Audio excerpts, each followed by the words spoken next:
ಈ ನಾಟಕ ಕಲೆಯನ್ನು ಅನಿಸ್ಕೊಂಡಿದ್ದು ನಮ್ಮ ಎಲ್ಲರ ಒಂದು ಹೆಮ್ಮೆಯ ಖುಷಿ. ಯಾಕಂದ್ರೆ ಕಂಬಿ ಕಳ್ಕಪ್ಪ ಅವರು ಒಂದು ಮಾತು ಹೇಳಿದ್ರು, ಹಳ್ಳಿ ಒಳಗ ಪ್ರತಿಯೊಂದು ಜಾತ್ರೆ ನಡೆದ್ರು ಆ ನಾಟಕ ಹಿಂದಕ್ಕೆ ಏನು ಸಂಪ್ರದಾಯ ಐತಲ್ಲ ಅದನ್ನ ಇವತ್ತು ಜಾತ್ರೆ ಯಾರೂ ತಪ್ಪಿಸಿಲ್ಲ, ಅದು ಮುಂದೆ ಆದ್ರೂ ತಪ್ಪಿಸಂಗಿಲ್ಲ. ಆ ಕಲೆಯನ್ನು ಉಳಿಸಿ ಬೆಳೆಸ್ಕೊಂಡು ಹೋಗೋದ ಒಂದು ನಿಮ್ಮ ಕರ್ತವ್ಯ.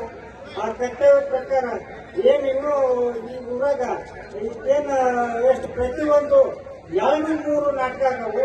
ಬೇರೆ ಹಳ್ಳಿ ಒಳಗ ಇವತ್ತಿನವರೆಗೆ ದೊಡ್ಡ ಖರ್ಚು ಬರ್ತೈತೆ. ಇವತ್ತು ತಿಂಗಳಗಟ್ಟಲೆ ನಾಟಕ ಕಲಿಬೇಕಂದ್ರೆ ಸುಮ್ಮನೆ ಮುಖಾಟಲ್ಲ ಅದು. ಈಗ ಒಂದು ಎಷ್ಟು ಆದ್ರೆ ಅವಾಗ 10-20 ಸಾವಿರ ಬರೋದು, ಈಗ 50-60 ಸಾವಿರ ರೂಪಾಯಿ 80,000 ರೂಪಾಯಿ 1 ವರ್ಷ ತನಕ ಖರ್ಚಾಗುತ್ತೆ. ಆ ಖರ್ಚಿಗೆ ಐತ್ರಿ ಎಲ್ಲ ಏನಾಗುತ್ತೆ, ಕೆಲವೊಂದು ನಾಟಕಗಳ ಹಿಂದುಳಿಯಾಗತ್ತವು. ಆ ನಾಟಕ ಮುಂದೆ ಬರಲ್ಲ. ಆ ನಾಟಕ ಕಲೆ ಆಡ್ಬೇಕಾದ್ರೆ ರೈತರಿಂದಲೇ ಸಾಧ್ಯ ಅಂತ ನಾವು ಹೇಳ್ಬೋದು.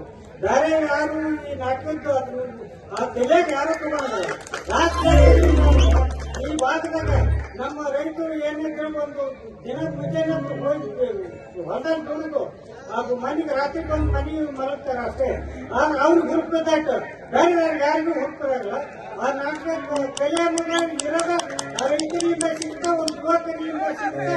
ಅದನ್ನ ಏನಂದ್ರೆ ಟಿವಿ ಇವತ್ತೇನು ಮಳೆಯಾಗಿ ಹೇಳೋದು ಒಂದು ಇಷ್ಟ. ಅವ್ರು ಇವತ್ತು ಏನು ಟಿವಿ